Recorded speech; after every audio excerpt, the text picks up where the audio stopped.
Welcome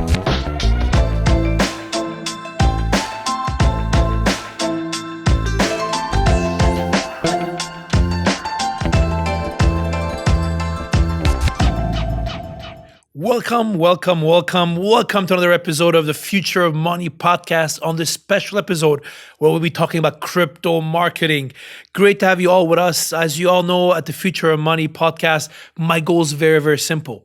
It's to go deep in some of the biggest ideas, trends, and developments we're seeing in the field of crypto, and hopefully empower you with this information, and then let you make your own decision on what their impact could be on the future of finance and the future of money. And to do this, I invite each week one of the leading figures of the global crypto community to have this one-on-one conversation amongst crypto aficionados and discuss some of these topics, including the topic of today, crypto marketing. And before I introduce my guest, again, if you like the show, what would really help us is make sure to subscribe and give us a 5-star rating. That's going to really help more people discover the show. This show now is in over 130 different countries. So there's 130 countries of listeners right now loving the show every week and subscribing to it. So thank you very much for all the support you've been giving to us over the last couple of months. Very excited to introduce today Alex Baghdijan, who's a partner and head of crypto at the end-to-end marketing agency Funday. By the way, one thing about Alex that you may not know is that he's lived in 7 different countries. 7 different countries: Japan, Oman, UK, UAE, Qatar, the US, and of course, Armenia. It's incredible. I don't think I've met many people who have lived in so many different countries. Alex, great to have you today with us on the Future of Money podcast. Thanks for having me, Henry. Great to be here. And before we jump into the show, I just want to make a full disclosure. Funday actually is a partner firm to Arslanian Media, the company that produces this podcast. And actually, they've been handling, Funday handles a lot of my social media content and production. And they're also my speaking agent as well on the record. So again, just a full disclosure on that perspective. And very excited to talk with you, Alex, today about really crypto marketing, how it's different than traditional marketing, what are some of the trends we are seeing in that space. But before we go into all these exciting topics, can you share with our audience more about yourself, your personal journey, and also what is Funday and what you guys do in crypto marketing? Yeah, for sure. So, Henry, it's great to have you, especially as a client. I got to say that. I love the disclaimer. For us, we're an end-to-end marketing agency that primarily services Web3, CPG, and early stage tech. So in Web3, which is crypto, the part that I really manage, we're looking at some of the biggest crypto and Web3 brands out there, like Algorand Foundation, Bitcoin.com, Bittrex Global, and others. So we have a great purview in the crypto market, and from a marketing perspective, on everything from the exchange world down to non-custodial wallets, down to even the custody business, down to how do you run a token foundation. So we have this amazing purview into the industry. Myself, I got into crypto about a couple of years ago in 2015. I was working at IBM Watson specifically. And there was this IBM blockchain team that was talking about blockchain and crypto, and everybody was kind of running after the hype. And I remember I sat down with one of the IBM researchers. And if you know anything about IBM, it's about like 500,000 people, or maybe it's less now. But the IBM research team is tiny. I mean, it's like, I think like 10 or 15,000 people, and they're the elite of the elite PhDs. And this guy was just going on and on about blockchain technology. And I was like, if he's onto something, then I got to check this out. And then that's how I really went down the rabbit hole. And I've been hooked ever since. So, I've been kind of following this space. I was doing a lot of stuff in the financial services AI world, and then really made the leap a couple of years ago where I was really dedicated to this space. So let's talk about marketing, right? So obviously you guys are Funday, are obviously specialized in crypto marketing, as you mentioned. For our listeners listening today, how is marketing in crypto different from marketing in other industries that we deal with on a day-to-day basis? I think right now there's a bit of a nuance, right? I mean, you have to understand what's going on in crypto, to really communicate that in the market versus what's going on in other industries, right? What's interesting in crypto though, as it goes more mainstream, it's becoming very similar to other industries from a marketing perspective. And what I mean by that is crypto in the beginning was very transactional from a marketing perspective. We weren't really telling stories, right? Because we were really just trying to communicate with each other. I mean, it was crypto companies talking to crypto people. Now, as we sort of branch out and we're talking to the average retail consumer in the US or around the world, we have to start telling stories. And I think that's where it's starting to become, there's this unique flair and unique understanding that you have to understand for crypto to talk to crypto natives. But we're now getting in a space where we have to tell stories and tell much wider story to the average person. So there is this difference, but there's also this overlap. One thing I like to a lot of crypto companies, because I think there's a lot of people that, they're, I'll call them shillers, right? They like to say there's this special sauce of crypto and marketing is completely different. But at a foundational element, building a messaging hierarchy, understanding who you're talking to, simple things like that, which are foundational elements of marketing, still apply for crypto. And, right now, I think more than ever, we have to understand marketing better as a general theme in crypto, because there's a lot of work that's needed. But actually, so you mentioned the importance of storytelling in marketing in general. How good do you think is the crypto industry in storytelling? Do you think the industry is doing a good job, or there's still a long way to go before we kind of achieve crypto marketing excellence or best practices? I think it's getting better. I think we're still at a place where it's very transactional in the stories we're telling. Or what we're trying to communicate in the market. You'll see an ad, buy Bitcoin, right? Or you see an ad that says, if you're seeing this ad, now is the time to buy Bitcoin, right? We're still relying on very rudimentary emotions like FOMO and things like that. Versus you look at a Nike, right? And I'm going to, of course, use the best example, that has a picture of Serena Williams and in their ad, and kind of communicates this idea of, hey, you can be an athlete too, just like Serena Williams. Right? That's the story they're communicating. They're not saying, hey, our shoes have the best soles in them and you can run really fast with them. They're not being transactional. They're telling a story. And I think in crypto, more than ever, we have stories to tell, right? Globally, there are people whose lives are changed with crypto.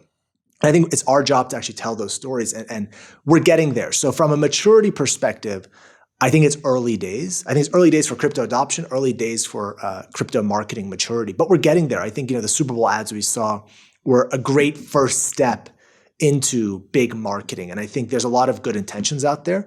But at the same time, with every new crypto trend, we're still seeing people resort back to some of their old habits, with the NFT drops and this type of stuff, right? Very transactional, you can make it big. Things that are, I would imagine, in the next 3 to 5 years won't be done, frankly, or be kosher. There's a couple of things you mentioned. I want to go more in depth. One of them, obviously, you mentioned the terms like FOMO and buy Bitcoin and, go to the moon. And I think we've all seen kind of this ads. I remember on the show, we had the Steve Kalifowitz, the CMO of Crypto.com, for full disclosure, another sponsor of a lot of my content. And I remember Steve was mentioning that actually the crypto industry focuses a lot on the crypto community, the OGs, the people who wake up with a GM on their Twitter and really, breed and live the crypto ecosystem. The echo chamber, the crypto echo chamber is what I call it. The echo chamber, exactly. And we do a bad job in servicing the mass market. Yeah. What's your view on that? Do you think the crypto ecosystem is doing a good job in targeting the mass market, or it's still really targeting this niche of the echo chamber, if you want? I think I would say 80% are targeting the echo chamber, 20% are trying to target mass retail, the average person, right? Ultimately, the problem is we don't have many marketing practitioners in crypto yet. And the great way to look at that is how many of the top crypto companies do you know have a CMO, right? At their leadership table, do they have somebody who's running marketing? And I'm not talking about a head of marketing, director of marketing. I'm talking about a chief marketing officer, right? I think just some of the major exchanges, like I think Kraken just even installed their new CMO, for example, which is, that's one of the biggest exchanges now has a CMO. So bottom line is, I think we can do a much, much better job. And I think that's where the opportunity is. If somebody can really build, a Nike or, this Apple, this mass retail brand, or this massive storytelling lifestyle brand in crypto, because I don't think the Nikes and Apples have been built yet in crypto. And I think they're being built. I think what we're seeing with Crypto.com, FTX, Coinbase, they're trying to build brand. And I think, I say to a lot of our clients, they've been so focused on build, forgotten to brand. And so a lot of, right now, I think we're seeing people which have good intentions and they're trying to build brands, which, have a much more mass appeal. But again, because you lack these marketing practitioners or people that even understand marketing, it's going to be very difficult. There's a lot of, I would say purely technical people that are looking at doing, bottom funnel transactional stuff. I put an ad out there for, boost it for $1,000, or I get $2,000 back, right? Very transactional type marketing. But you think one of the problems because of this is actually a lot of CEOs, if you look at a lot of executives in the crypto industry today, they either come from a very tech developer background, where frankly marketing is not something they think about, and they believe if the product is good, they will sell itself, or they come from a financial services background where actually frankly marketing is frankly terrible.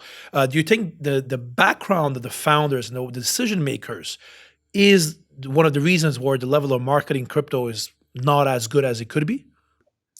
I think that's definitely a factor that plays into it. There's a lot of people that have to build product and that's their priority. And they have sort of thought as marketing as an afterthought. Like I said, they build, and then they start to figure, okay, now we have to start branding, right? And really those just sort of go together when you build a brand, because that could be a huge differentiator. That's one of your main differentiators out there. When you look at people like Uber, I mean, there were many, many competitors of Uber. Why did Uber win out, right? One of the major factors is the brand. And so I think, yes, the backgrounds of a lot of founders plays into it. But at the end of the day, a lot of these people have a lot of advisors, people they talk to that understand marketing. So I just think it's about focus. But we're in this stage of maturity in the industry. In the next couple of years, we're going to see more marketing practitioners that understand Web3 and crypto. We're going to see more CMOs at the table. I think that's when it's going to be really interesting, because this was the first year that we had, good Super Bowl ads. So I think next 2-3 years, I'm really excited to see what's going to come, because, we're going to have more marketing practitioners, more people that understand marketing, and more people that want to build brand. This podcast is brought to you by Bullish. Bullish is a powerful new exchange for digital assets that offers deep liquidity, automated market making, and state-of-the-art security. Follow Bullish on Twitter or visit bullish.com to learn more. Please note that digital assets and cryptocurrencies are high-risk products. Consult your professional advisor before dealing in them. Bullish's services are available in select locations only and not to U.S. persons. Visit bullish.com for important information and risk warnings. So you mentioned the Super Bowl. I have to ask you all this. There's obviously this last Super Bowl we had a number of crypto companies doing ads. We had obviously Coinbase, we had FTX, we had Crypto.com, among many others, eToro and others. Again, for full disclosure, many of these are sponsors of content as well. What's your view on the Super Bowl ads that we had this year? And where do you think the industry is going? Do you think we'll see more and more of these big Super Bowl ads take place? And what's your view on the quality or the impact of some of these ads that we saw this year? So from a quality perspective, it's super professional ads. We're nothing unprofessional. They're of the caliber of the other ads that are there. The, numbers don't lie. And from that perspective, when I look at, there's I think USA Today does a ranking of top Super Bowl ads, right? And it comes like in a day or two after the Super Bowl. When you look at that ranking, you look at the crypto companies, I think FTX is somewhere in the middle out of the top 50, like 25 or in the 20s. Crypto.com is somewhere, I think, in the 30s, high 30s, low 40s. And then all the way dead last is Coinbase. So in the crypto industry, we were high-fiving, right? Oh, this is all these ads, we're doing amazing. But then you got to get out of your echo chamber and think, what did the average American think about those ads? Did that push them to explore crypto, go down that rabbit hole? Or did it just confuse them more? For me, as somebody in crypto, when I saw that bouncing QR code around, I thought this was fantastic. But when I look at the US Today thing, it kind of makes me pause and think, am I in my echo chamber? Because I am in that echo chamber. I'm on crypto Twitter. I see it all the time. So at times I take a step back.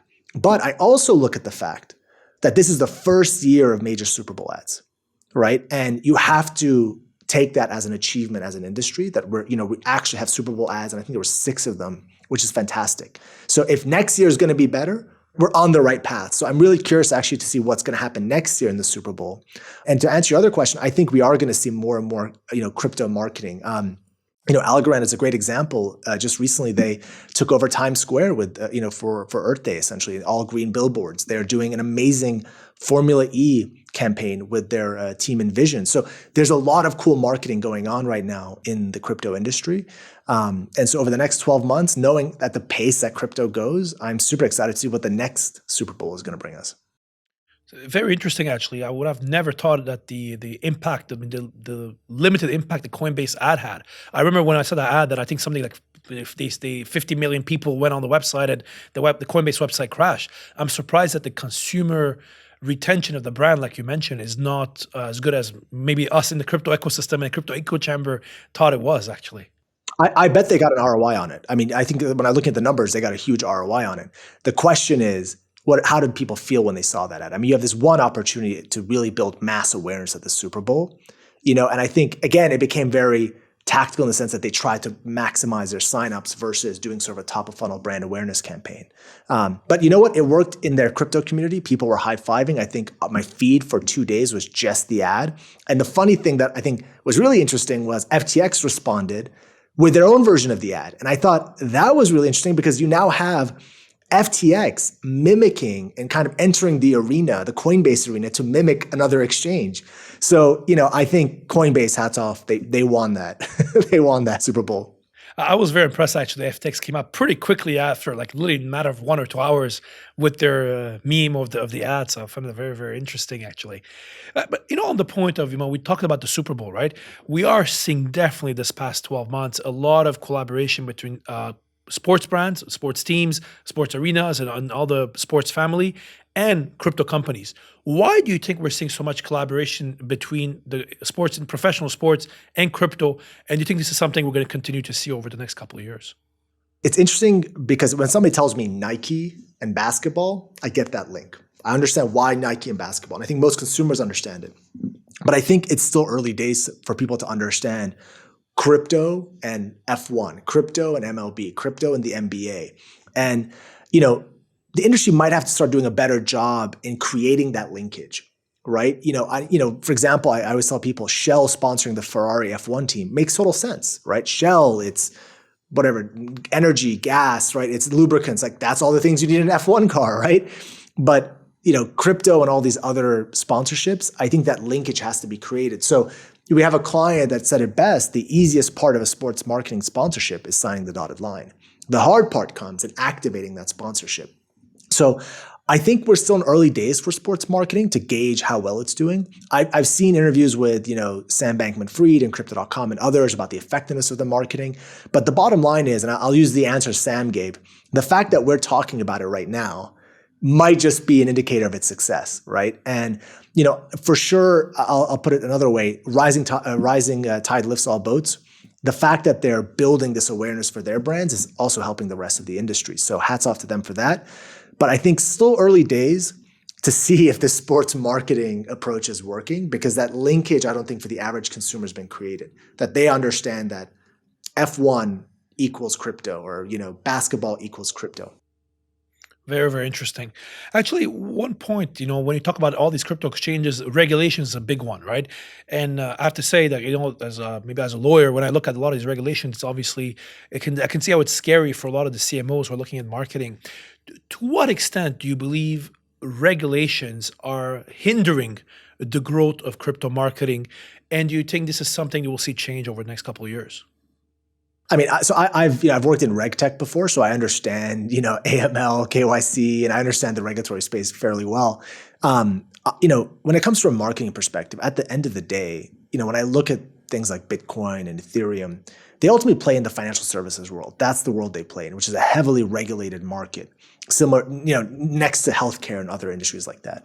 So I don't know if regulation will hinder adoption. In fact, it could help with the right regulation. I think you're going to probably see regulation overreach, but then kind of swing back down to, somewhere that is a bit more reasonable.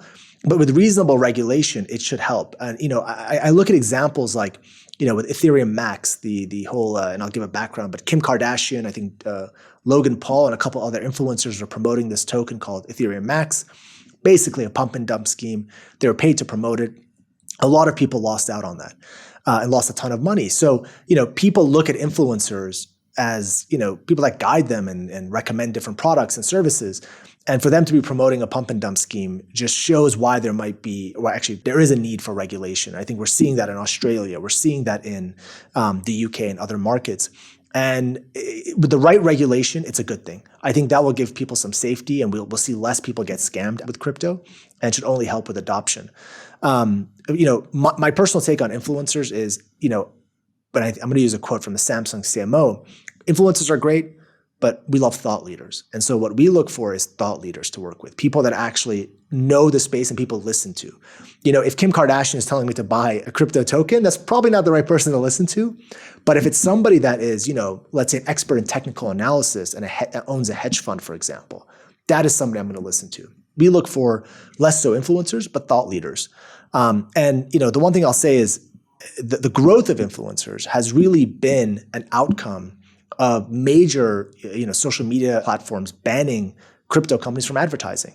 And so, if we were able to, advertise on some of the major social media platforms, you wouldn't have this rise of influencers, quote unquote, shilling coins, tokens, and pump and dump schemes. And so when we say the right regulation is needed, It's not only from the regulatory bodies, but it's also the right approach from the social media platforms. If they start to allow the right projects, the right exchanges and other crypto companies to start advertising, you might have less of a reliance on influencers that frankly might not have a moral compass. It's very interesting. So actually, from your perspective, do you believe that as crypto marketing becomes more regulated and there's frameworks for it, influencers will have less of an impact and less influence than what they have now?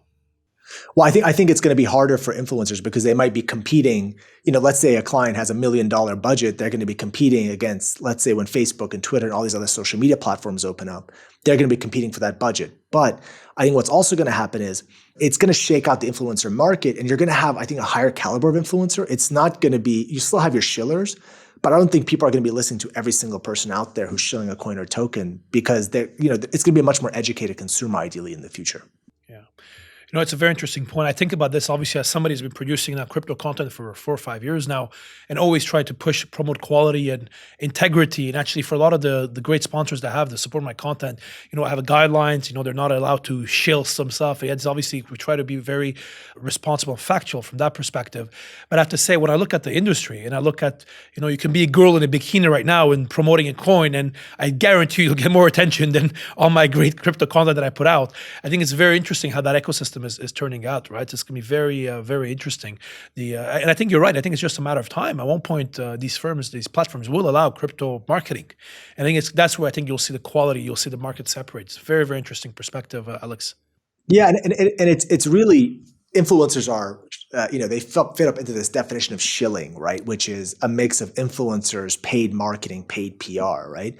And the last 2 years, I have seen this maturity in the industry where people are getting away from shilling and they're getting back to, I would say, marketing basics and really wanting to get back to storytelling.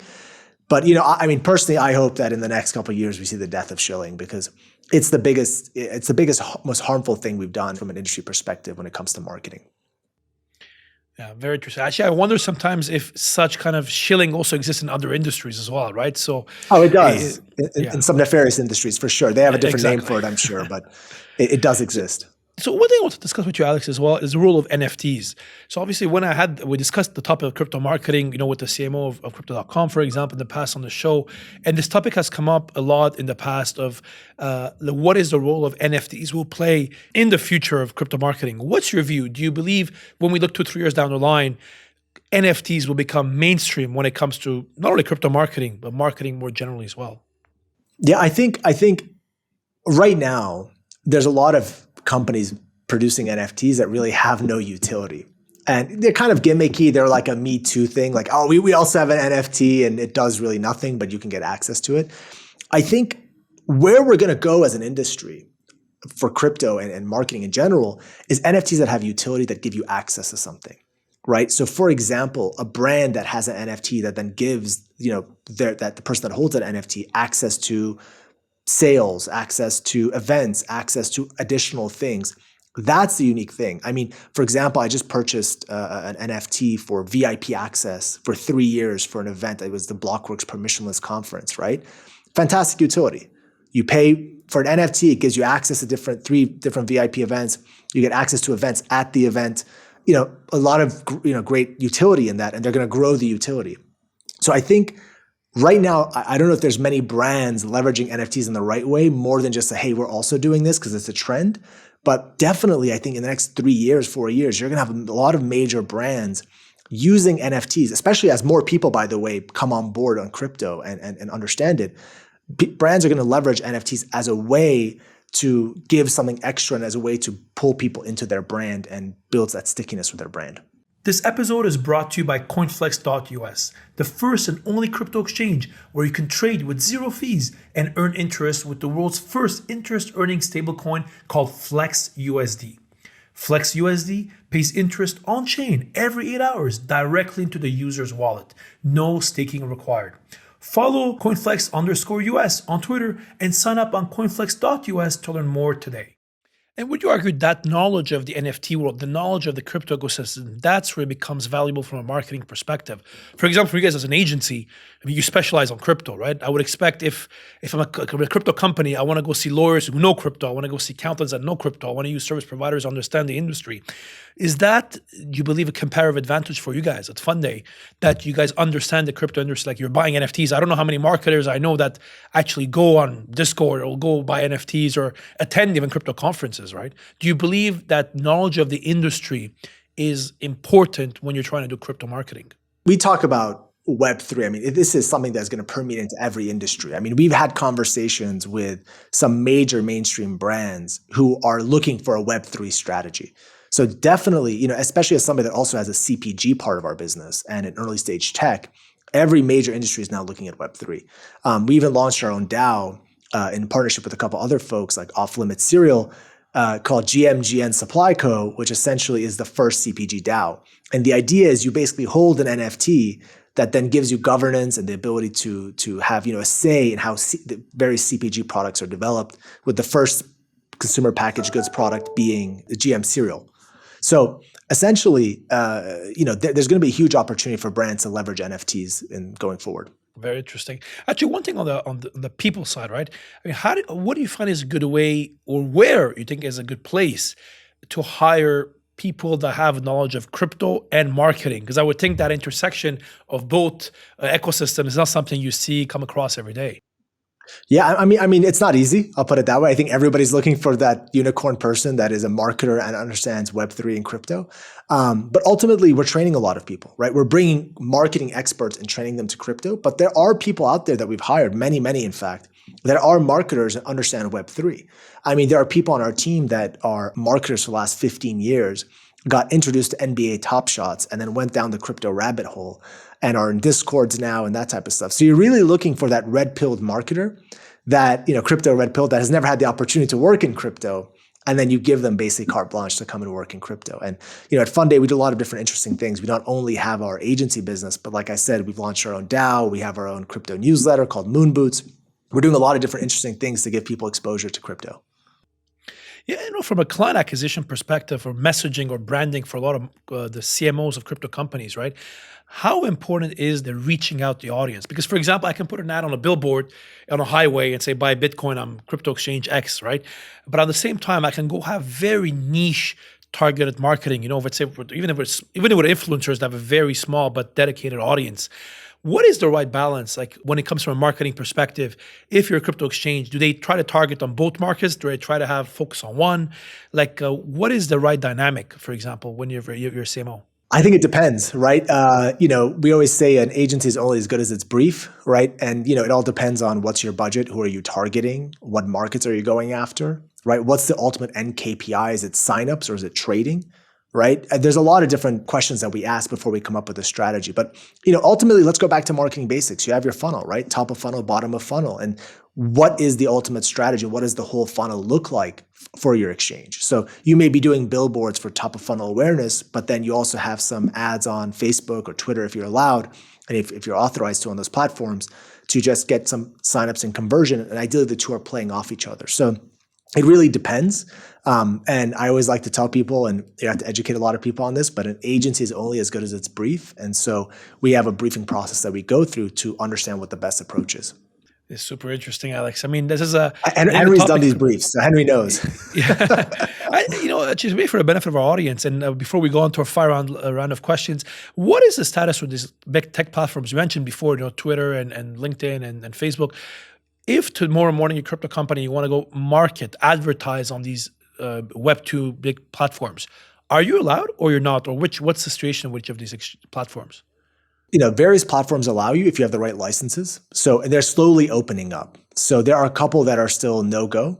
But it doesn't even just go from the social platforms. It also goes down to, just think about a email marketing provider. I think MailChimp, for example, still doesn't allow crypto, right? And, there's a list, I think, in MailChimp that says, things like escort services, selling different types of medications, and then crypto are not allowed. That's the level of where crypto is. So there's even, different marketing providers that won't allow you to talk about crypto. So we're still early days, but I think It's not stopping adoption. I mean, the positive spin here is with all these impediments to stop crypto adoption, we're still getting, I think now it went from 7% to 16%. I think we're estimated to have 25% adoption of crypto for the average American. So, and if you look outside the US, adoption's even higher. So it's still early days. And even with these impediments, we're getting crypto adoption out there. Very interesting. Alex, that's all the time we have. We're going to finish off with my 5-round question. My bell is back with me here. I'm recording this in Dubai today. So what I'm going to do today, Alex, I'm going to go through a quick round of 5-round questions. I need 1 or 2 word answers, and the bell will be here to keep us honest. I hope you're ready. Let's go. Let's do it. Alex, what is the one crypto firm that is impressing you the most with their crypto marketing? I'm going to say Coinbase, actually. Interesting. Wow. Because of the Super Bowl ads or more generally? Well, just because what they're doing with the Bored Apes as well. When I saw the other day they were doing this documentary, I thought that was great. I mean, again, good example of storytelling, and not so much but even just looking at their Twitter feed and social, what they're doing is pretty impressive. Excellent. What is your favorite Super Bowl ad of all times? Not cryptos. Best Super Bowl ad favorite of all times. To be honest, I'm going to give FTX props. I love Larry David. So that was my favorite Super Bowl ad. That was amazing. I love the ad. But again, I look at the average consumer of what they thought, but personally, I loved it in my echo chamber. Awesome. You got to love that echo chamber. What is the general company in the whole business world today, not crypto, that you think has its marketing really is best in class in marketing? I'm going to be classic, but Nike. Really? Huh? Interesting. What is the biggest mistake crypto marketers are doing today? Shilling. Yeah, good point. Your nephew comes and tells you he wants to work in crypto marketing. What is the one place you recommend they go work? Is it an agency? Is it a crypto startup? Is it other go online? What do you recommend for somewhere to work for somebody who wants to get into crypto marketing? Probably an agency. One thing I think is they need to get a broad idea of what's going on in many, just not even crypto, maybe many different industries, and then understand what they want to do from that perspective. I started off my career as a consultant. It allowed me to better understand what I wanted to do in life. So I'll say an agency. Here we go. Favorite thing to do on weekends when you're not crypto marketing? Oh, explore outside of the city. So I live in Armenia, so we have great mountains and green pastures here. So essentially just getting outside the city, getting some fresh air. So I'll be out of the city this weekend if anybody texts me, but I'll be going outside. Beautiful. Armenia is really beautiful, especially countryside, like you mentioned as well. Exactly. What is your favorite movie on Netflix or YouTube series? I'm watching We Crashed right now. So I think everybody I've talked to is watching We Crashed. I'll be watching We Crashed. That's my favorite. Definitely an interesting story.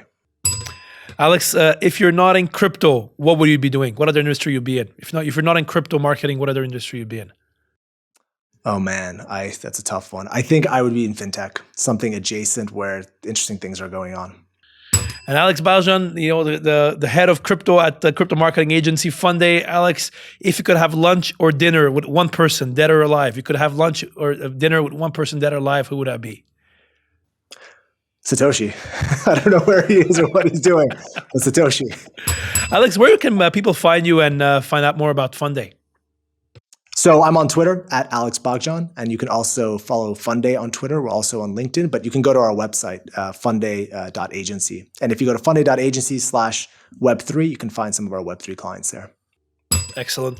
Guys, thank you very much, Alex. It was great to have you with us. Again, thank you everybody for listening. Again, if you like the show, make sure to subscribe, share it with a friend, share it with other people you think will find it as helpful as hopefully it was for you. Again, if you're interested to stay on top of the latest developments on crypto, make sure again to follow me on LinkedIn, on Twitter, from where I have my weekly Crypto Capsule show where I summarize the developments you need to know in less than 60 seconds. And also, let's not forget, if you want some of your friends or family members to learn more about crypto, I have my latest online course that just recently surpassed 1,000 students in less than 4 months, called Introduction to Bitcoin and Crypto Assets on Udemy, where I cover in 90 minutes all the latest global trends that you need to know on topics like Bitcoin, Ethereum, stablecoins, DeFi, CBDCs, Web3, Metaverse, and many, many others. Again, guys, thank you very much for joining this podcast today. Hope it was helpful. Again, Alex, thank you for being with us today. Thank you for having me, Henry. And see you everybody next time.